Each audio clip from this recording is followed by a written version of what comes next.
पिछले video session में हमने डेंटल फार्मूला यानी कि दंत फार्मूला पर ख़त्म किया था। कल बहुत से लोगों की समस्या थी कि भैया कंटेंट को हिंदी में बनाया करो। अंग्रेजी माध्यम से होने के कारण इतनी शुद्ध हिंदी हमें भी नहीं आती। लेकिन अब हम आगे प्रयास करेंगे कि कठिन शब्दों की हिंदी लिख दिया करें। लेकिन थोड़ा बहुत आप भी कोऑपरेट करते रहो। जो कुछ बताना भूल जाऊँ तो उसे आप डिक्शनरी या गूगल में सर्च कर लो। यकीन मानिए ऐसा कंटेंट पूरे यूट्यूब पर इतनी सरलता से कोई ना दे रहा होगा। तो थोड़ा सा कोऑपरेट चाहिए बस। हम बात कर रहे थे दांत की। मनुष्य में दांत की विशेषताओं में देखें तो गर्त दंती जैसे बोलते हैं थैकोडोंट, ठीक है, मतलब धसे हुए होते हैं जबड़े में। और द्विबार दंती मतलब दो बार दांत आते हैं, ठीक है, डाइफियोडोंट। और विषम दंती यानी कि हेट्रोडोंट मतलब भिन्न भिन्न प्रकार के दांत हैं, जैसे कि इंसीजर, कैनाइन, प्रीमोलर, मोलर।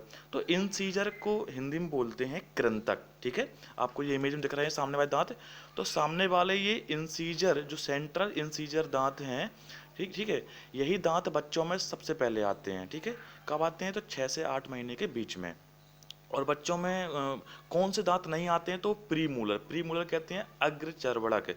मैं फिर से रिपीट कर रहा हूँ, इन सीजर को बोलते हैं कृंतक, कैनाइन को बोलते हैं रत्नक, और प्रीमूलर को बोलते हैं अग्र चर्वणक, और मूलर्स को बोलते हैं चर्वणक, ठीक है। तो इस फॉर्मूले में हमें इतना समझना है कि जैसे कि ये जो इमेज दिख रही है यहाँ पर, अगर हम ये जो ऊपर का जॉ है, ऊपर का जबड़ा है, इसको हाफ करें, ठीक है, एक मिनट, यहाँ से हाफ करें, ठीक है, ये सेकंड लाइन जो, ठीक है। तो इस तरफ के जो दांत हैं जिस पैटर्न में है वैसे ही पैटर्न में इस तरफ भी होंगे, वैसा ही बिल्कुल सेम नीचे भी होगा। तो अगर हम यहाँ पे पैटर्न ऑब्जर्व करें तो हम पाते हैं कि इन सीजर यानी कि इस तरफ वाले ऊपर वाले हाफ हिस्से में इन सीजर यानी कि कृंतक कितने हैं? दो, ठीक है, दो ऊपर हैं, दो नीचे हैं। तो दो इस तरफ भी होंगे और दो उस तरफ नीचे भी होंगे, तो टोटल कितने हो गए? 8 हो गए, ठीक है। अब यहाँ पे आपको इसके बाद समझना है कैनाइन, ठीक है। तो कैनाइन भी एक इस तरफ, एक इस तरफ, एक इस तरफ नीचे और एक इस तरफ नीचे। तो यहाँ पे कैनाइन 4 हो गए, ठीक है। इसके बाद अच्छा, कैनाइन को क्या बोलते हैं? रत्नक बोलते हैं। सब चीज़ें ध्यान देना और लिखते जाना आप इन चीज़ों की हिंदी, ठीक है। और ऐसे ही आगे जाकर ये प्रीमोलर और मोलर भी यहाँ पे फिक्स होते हैं। तो इतना समझने के बाद अब हम आगे बात करेंगे ग्रसनी, ग्रास नली वगैरह जो और चीज़ें हैं जो मुख्य गुहा से जब आगे बढ़ते हैं, ईसोफेगस, फेरिंग्स है, लेरिंग्स है, तो उनमें हम हिंदी का कुछ प्रयोग करेंगे, ठीक है। आप परेशान नहीं होना। हम पूरा प्रयास करते हैं कि आपको कंटेंट जो है एकदम सरल एवं सहज भाषा में दें, ठीक है।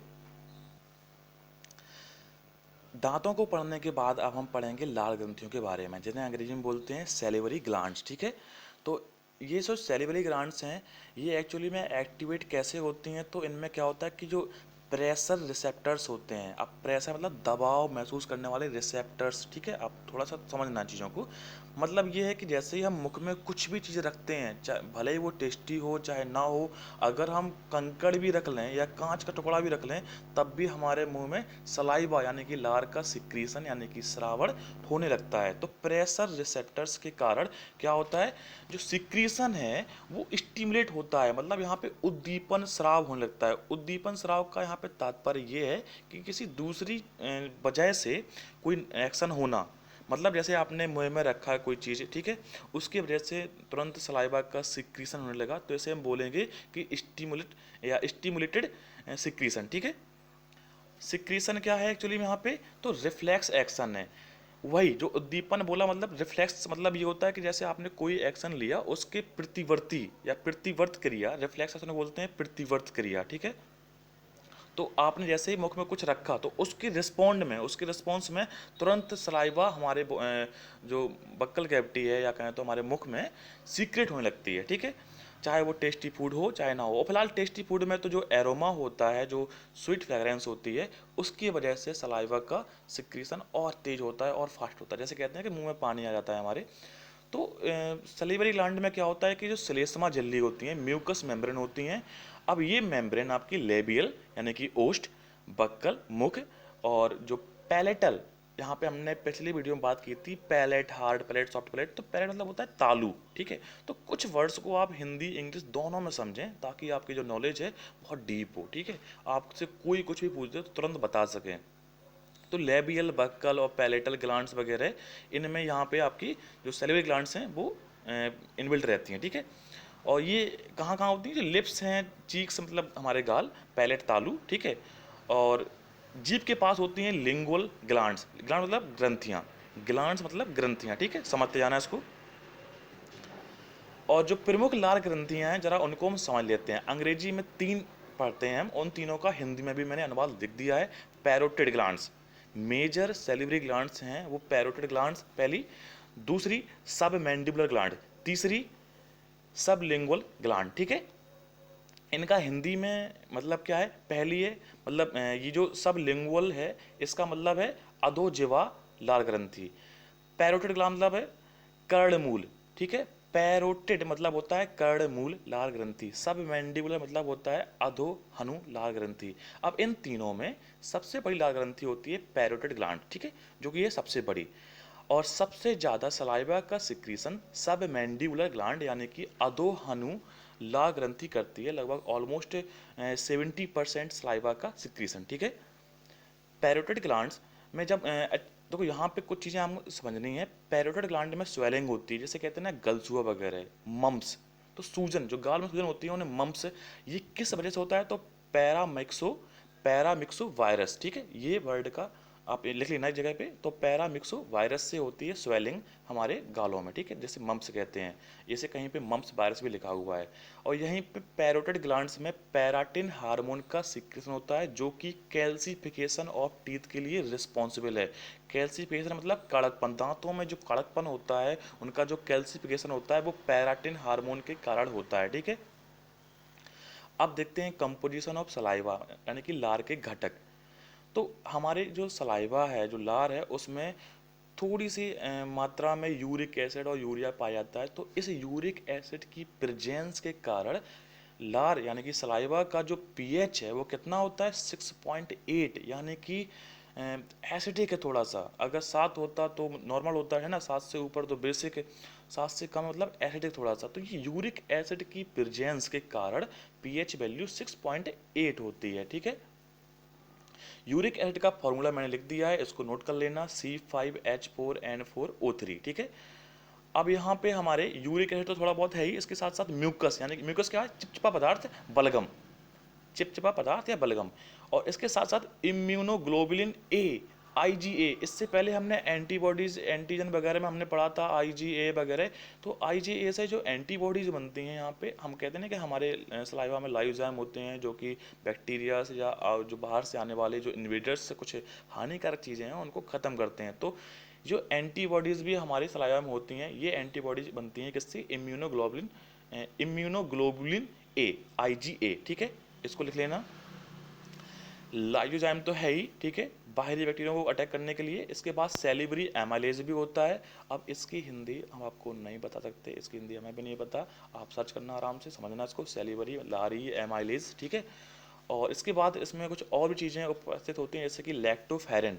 लैक्टोफेरेन का मेन काम होता है आयरन को बाइंड करना। ये आयरन बाइंडिंग प्रोटीन है, मतलब लोहा जो होता है, हम जो खाना खाते हैं उसमें उसमें जो लोहा होता है उपस्थित, उसको एब्जॉर्ब करता है, उसको यूज करता है। और उसके बाद इसका एक और फंक्शन है, जो बैक्टीरिया आते हैं, हम जो फूड खाते हैं एकदम शुद्ध नहीं होता है, उसमें कुछ ना कुछ एटमॉस्फेयर यानी कि वातावरण से कुछ ना कुछ अशुद्धियाँ या कुछ ना कुछ बैक्टीरिया आ जाते हैं।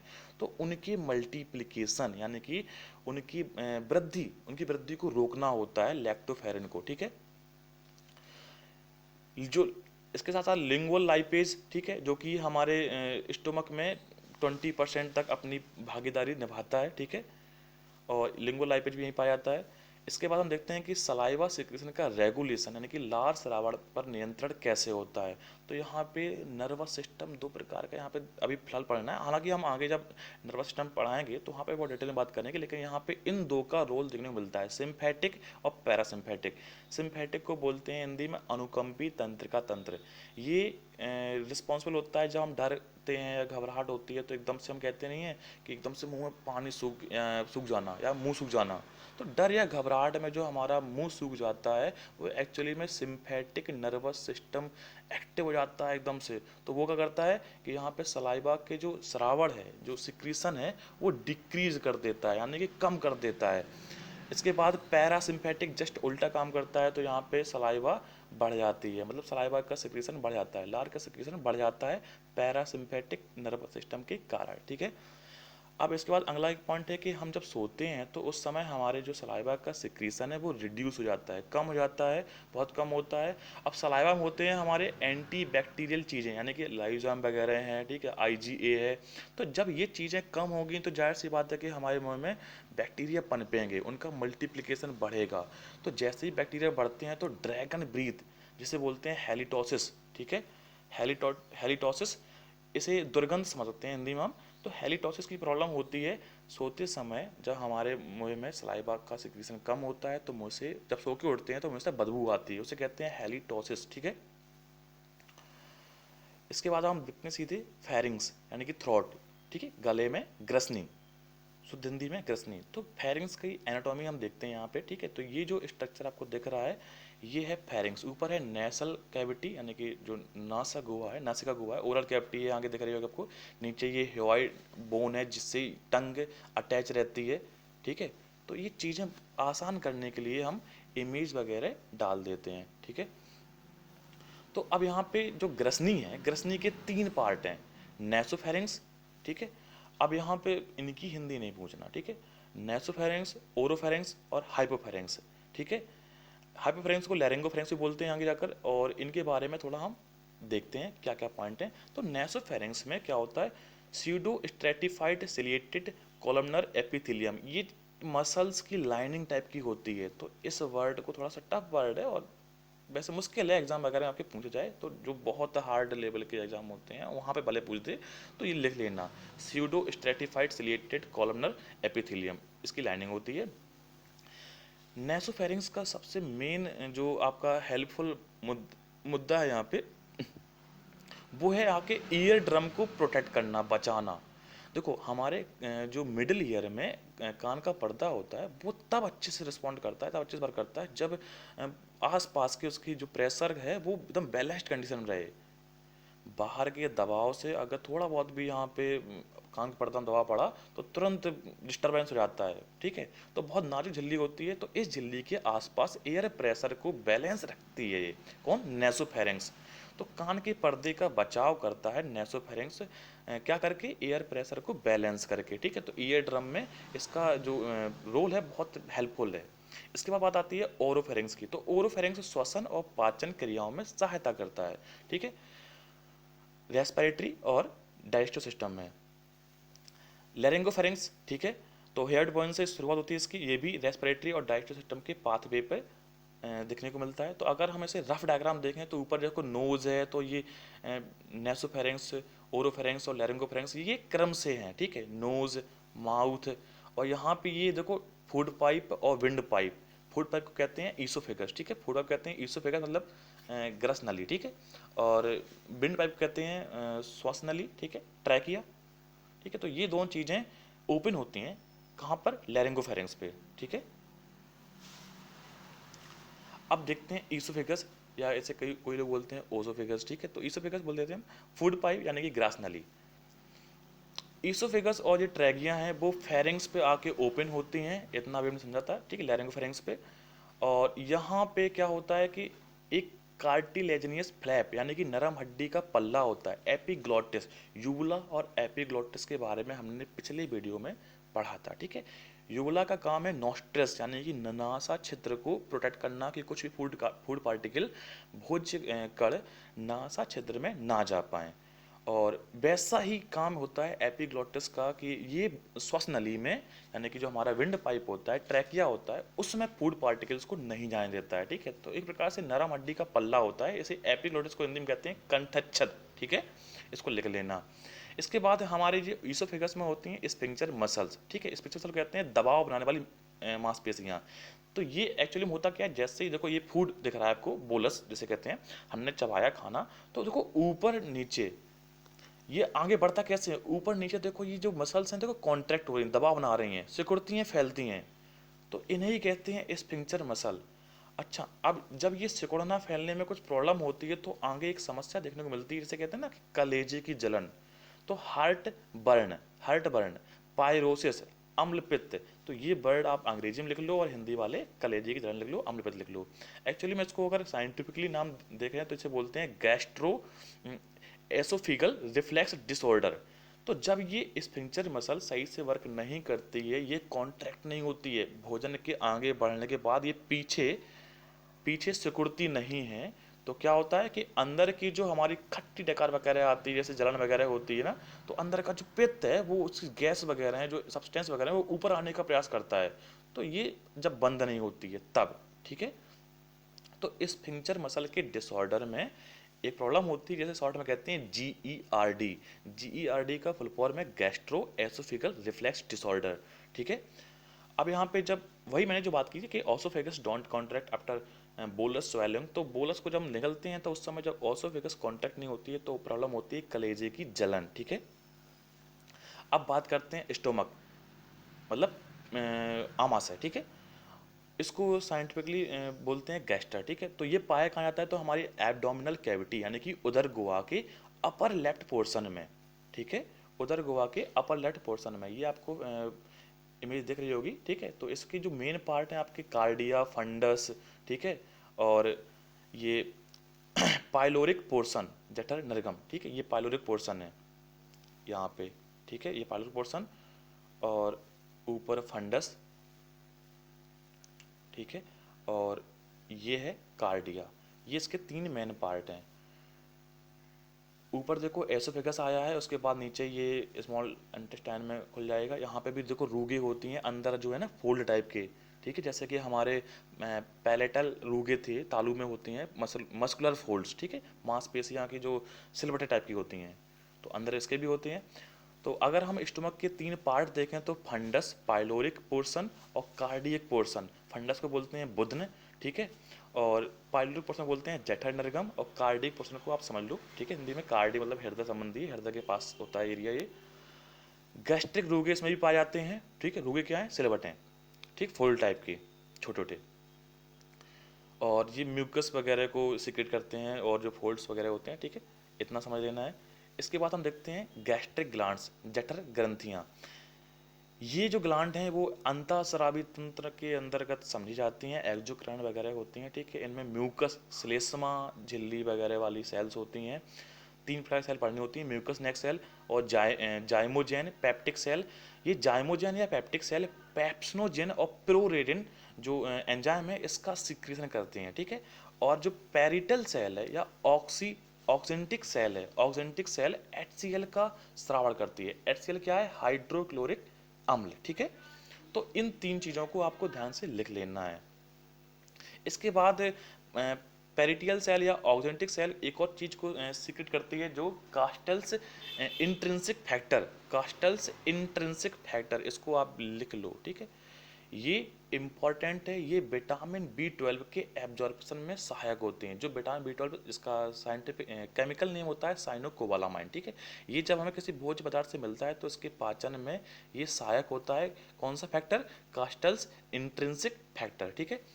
आगे जाकर इससे प्रॉब्लम एक जो समस्या होती है वो देखने को मिलती है कि जब हम पेट को, मान लो किसी का पेट निकाल दें तो क्या प्रॉब्लम आगे होती है, ठीक है। अभी इसके बारे में डिस्कस करेंगे। तो फिलहाल अभी आपको ये समझना है कि कास्टल्स इंट्रिंसिक फैक्टर हेल्प करता है विटामिन B12 के एब्जॉर्प्शन यानी कि अवशोषण में। एक नोट है बहुत अच्छा, ठीक है, जो हमारे स्टमक मतलब अमाशय में फैट का प्रेजेंस होता है, ये डिले करता है एल्कोहल के अवशोषण में। मतलब जो लोग एल्कोहलिक होते हैं, जो एल्कोहल ड्रिंक करते हैं, वो अब ड्रिंक के साथ साथ कुछ पीनट वगैरह, चिप्स वगैरह भी खाते हैं ना। एक मिनट। तो हम बात कर रहे थे कि जो लोग एल्कोहलिक होते हैं वो एल्कोहल के साथ साथ कुछ एक्स्ट्रा खाते हैं, पीनट्स वगैरह, चिप्स वगैरह, जैसे हिंदी में चखना बोलते हैं। तो वो एक्चुअली इसलिए खाते हैं ताकि हमारे स्टमक मतलब आमाशय में फैट आ सके और वो फैट इस एल्कोहल के एब्जॉर्प्शन को थोड़ा डिले कर सके। अगर जल्दी ये एब्जॉर्ब होगा तो कुछ ना कुछ प्रॉब्लम हो सकती है, उल्टी हो सकती है, एकदम से हो सकता है कि हमारे स्टमक की जो वॉल पे सेल्स हैं, जो कोशिकाएं हैं, उनको डैमेज हो कुछ ना कुछ, ठीक है। तो है तो आखिरकार केमिकली, तो थोड़ा सा उसे रिलैक्स करने के लिए ये चखना वगैरह खाते हैं। इसके बाद एक वर्ड देखने को मिलता है गैस्ट्रेक्टोनोमी, गैस्ट्रेक्टोनोमी, ठीक है। इसका मतलब होता है कि जब हम आमाशय का सर्जिकल रिमूवल ऑपरेट कर कर, मान लो किसी का पेट में इन्फेक्शन हो गया है, कुछ प्रॉब्लम हो गई, ठीक है, तो उसे काट के निकालना पड़े तो उसे कहते हैं गैस्ट्रेक्टोनॉमी, ठीक है, गैस्ट्रेक्टोमी, सॉरी नॉमी नहीं, गैस्ट्रेक्टोमी। अब जब ये हम आमाशय किसी का निकाल देते हैं तो उसे एक प्रॉब्लम क्रिएट हो जाती है उससे, परनीसियस एनीमिया, परनीसियस एनीमिया इसको लिख लो, ठीक है, परनीसियस एनीमिया। यहाँ पे होता क्या है कि इसके बाद जो व्यक्ति है वो ग्रेजुअली मृत्यु, मतलब ग्रेजुअली अप्रोचिंग टू डेथ, धीमे धीमे मृत्यु की ओर बढ़ने लगता है। वजह क्या है, देखो अभी हमने देखा था कि पेट में हमारे जो गैस्ट्रिक ग्लैंड्स हैं उनसे एक जो पेरिटियल सेल्स हैं, जो ऑक्सीजन सेल्स हैं, इनसे एक फैक्टर बन रहा था, कास्टल्स इंट्रिंसिक फैक्टर, ठीक है। तो ये फैक्टर विटामिन बी 12 के एब्जॉर्प्शन में सहायक है, और विटामिन बी 12 हमारे ब्लड के फॉर्मेशन में या आरबीसी के फॉर्मेशन में सहायक होती है, इतना तो हम समझ ही चुके थे। तो जब विटामिन बी 12 का एब्जॉर्प्शन होगा नहीं तो आरबीसी का निर्माण में कुछ ना कुछ दिक्कत होगी, और आरबीसी नहीं बनेगी मतलब एनीमिया होगा, तो कहीं ना कहीं प्रॉब्लम होगी, ये मेजर प्रॉब्लम है, ठीक है। तो परनीसियस एनीमिया आप समझ गए होंगे। इसके बाद एक और पॉइंट देखने को मिलता है एच पाइलोरी, एक बैक्टीरिया है जो कि यूरिया को अमोनिया में चेंज करता है, और ये अमोनिया हमारी बॉडी के अंदर जो आमाशय है, स्टोमक है, उसको डैमेज करने का काम करता है, ठीक है। तो एच पाइलोरी बैक्टीरिया है जो कि यूरिया को अमोनिया में कन्वर्ट करता है, ठीक है, इतना समझ लेना है। इसके बाद हम HCl के फंक्शन देखते हैं। तो HCl का जो मेन फंक्शन है वो क्या है, आपका एक्टिवेशन कराना, किसका, पेप्सिनोजन और प्रोरेनिन का। इसके साथ साथ दो और मेन फंक्शंस हैं, ये पैथोजेंस यानी कि रोगजनक, रोगाणु होते हैं, उनको किल करता है। हम जो अभी भोजन लिए, ठीक है, उसमें बहुत से वायुमंडल से आए हुए बैक्टीरिया वगैरह होते हैं जो हमारे बॉडी के लिए हानिकारक होते हैं, और उनको मारता है ये HCl।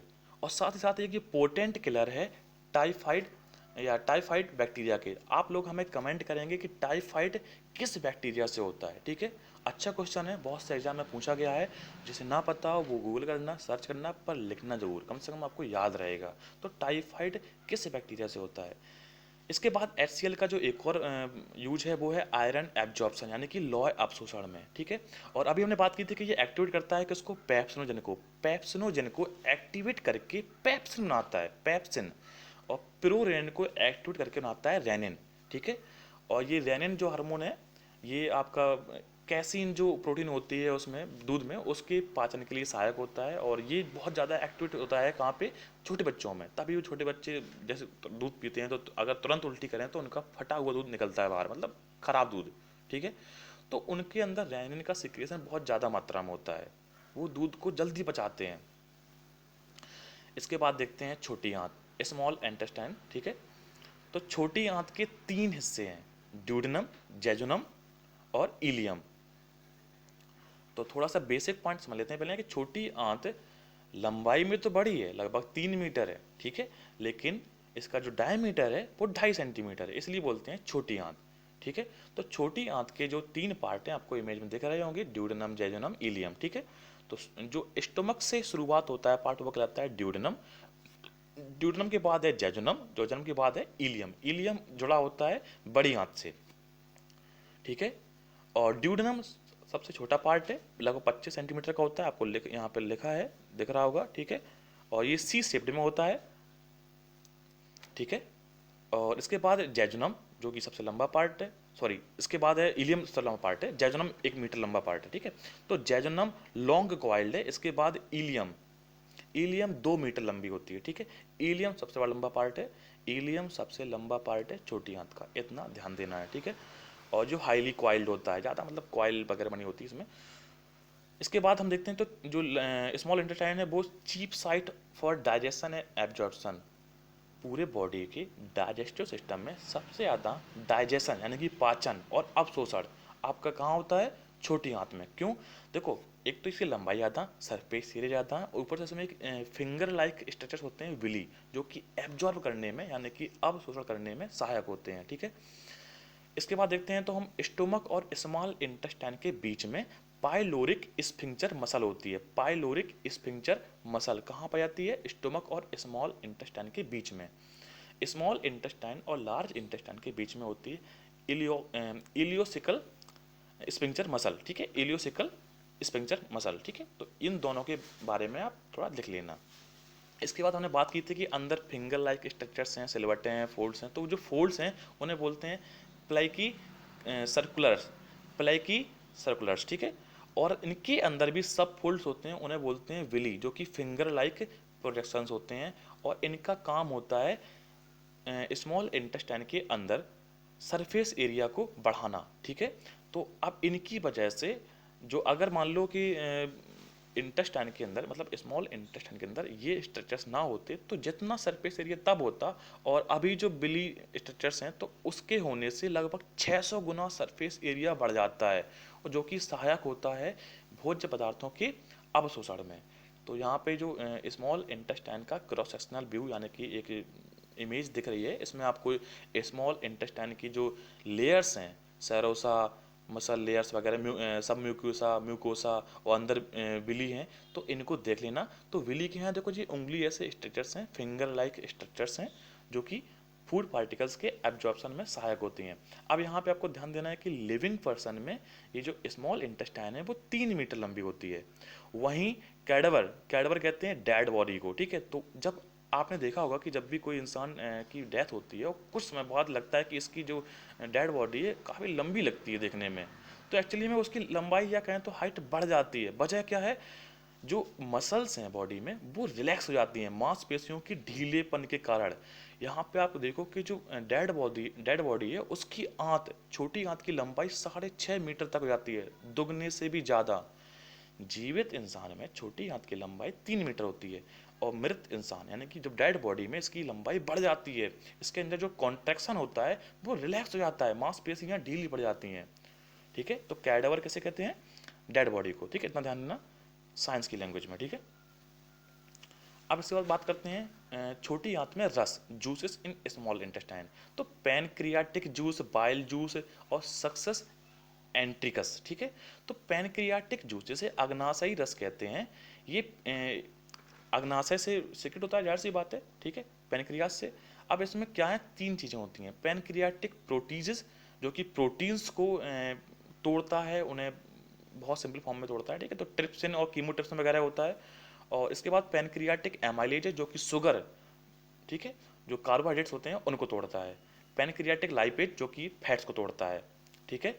इसके बाद जो बाइल जूस है वो गॉल ब्लैडर में कलेक्ट होता है और लीवर से सिक्रेट होता है, ठीक है। तो यहाँ पे जो फैट डाइजेशन, वसा के अवशोषण में इसका हेल्प करता है, ये सहायक होता है।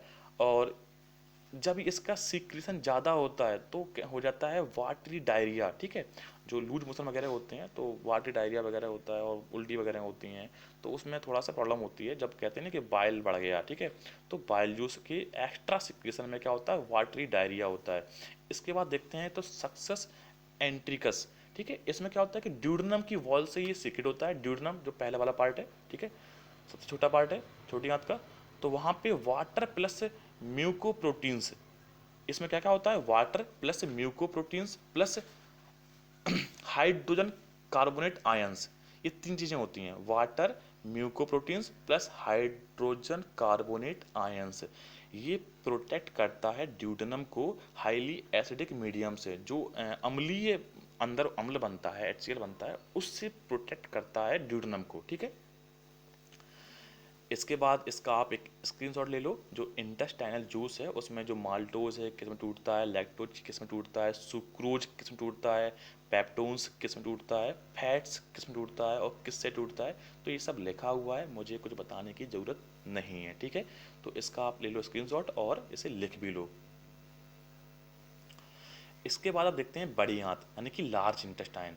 बड़ी आंत का डायमीटर लगभग 6.5 सेंटीमीटर होता है, ठीक है, और ये 1.5 मीटर लंबी होती है। इसके 3 पार्ट हैं, सीकम, यहाँ पे सी कट गया है, ठीक है, यहाँ पे CAECUM, ठीक है, सीकम, कॉलोन, रेक्टम, ठीक है। यहाँ पे क्या होता है, एब्जॉर्प्शन ऑफ वाटर और स्टोरेज ऑफ अनडाइजेस्टेड फूड, जो बिना पचे हुए भोज्य पदार्थ होते हैं उनका यहाँ पे स्टोरेज होता है और पानी का अवशोषण होता है, ठीक है।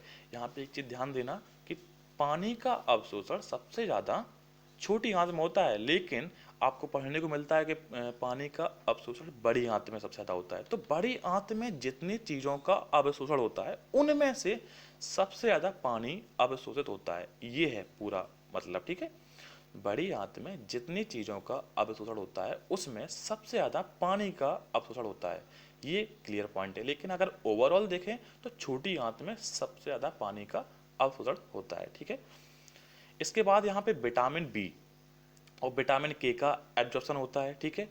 और अगर ये ज़्यादा बढ़ जाते हैं तो लूज मोशन वगैरह हो जाता है, ठीक है। तो इतना ध्यान देना है। ई कॉली बैक्टीरिया एक बैक्टीरिया है बहुत फेमस, इसको देखने को मिलता है। तो इसकी ये जो है ना हमारे लार्ज इंटेस्टाइन में प्रेजेंट होता है, और इसकी जब संख्या बढ़ जाती है तो तब भी दिक्कत होती है। देखो हर चीज़ हमारे बॉडी में बैलेंस्ड कंडीशन में रहें तो हमें कोई प्रॉब्लम नहीं होती है, लेकिन कोई भी चीज़ बढ़ती है तो प्रॉब्लम क्रिएट हो जाती है।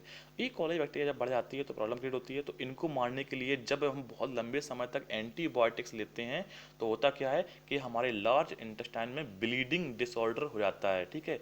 तो ई कॉली बैक्टीरिया हमारे जो विटामिन बी विटामिन के में भी हेल्प थोड़ा बहुत हेल्प करता है एब्जॉर्प्शन में। तो इसकी जो प्रेजेंस से जब ज़्यादा प्रॉब्लम होती है तो हम कुछ इसको मारने के लिए गोलियां लेती हैं, लेकिन ये गोलियां के कुछ दुष्प्रभाव भी होते हैं। तो इन गोलियों का दुष्प्रभाव ये होता है कि ब्लीडिंग डिसऑर्डर बढ़ जाता है, ब्लड आने लगता है, ठीक है। तो ई कॉली जो बैक्टीरिया है या स्ट्रेप्टोकोकस फिकलिस, ठीक है, स्ट्रेप्टोकोकस फिकलिस, इसका काम क्या होता है, बिलीरुबिन, ठीक है। बिलीरुबिन जो कि हमारे लीवर वगैरह से होता है, ठीक है।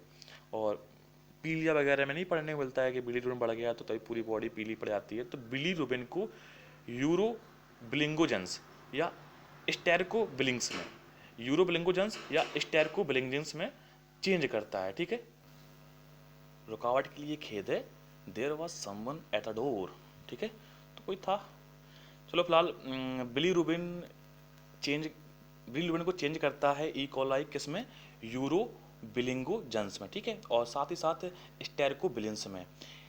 ये जो चेंज है, ठीक है, ये वजह बनता है जो फीसिस या यूरिन जो हम मल त्याग करते हैं या यूरिन पास करते हैं उसमें जो येलो ब्राउन कलर है, ठीक है, उस कलर के लिए रिस्पॉन्सिबल होता है ये यूरोबिलिंगोजेंस या स्टेरकोबिलिंस, ठीक है। इसे चेंज कौन करता है, ई कोलाई या स्ट्रेप्टोकोकस फिकालिस, ठीक है, ये बैक्टीरिया। इतना लिख लेना है। इसके बाद हमारे जो फीसिस होता है उसमें क्या क्या होता है, अमोनिया होता है, फीसिस मतलब मल, ठीक है, समझ गए ना।